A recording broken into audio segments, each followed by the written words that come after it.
आमच्या शेतकऱ्यांकरता देखील माननीय शिवराजजींना आम्ही विनंती केली।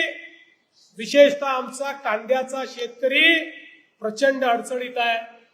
अनेक शेतकरी कांद्याला 1 रुपया भाव मिळतोय म्हणून कांदे फेकून द्यायला निघाले आहेत। आणि म्हणून शिवराजजींना मी सांगितलं, काय वाटेल ते करा, पण कांदा विकत घ्या। कांदा नाशिवंत आहे, कांदा याचं शेल्फ लाईफ खूप जास्त नाहीये, त्यामुळे त्याची खरेदी करून साठवणूक करून पुन्हा तो मार्केटमध्ये आणायचा, या सगळ्या गोष्टी अडचणीच्या असतात।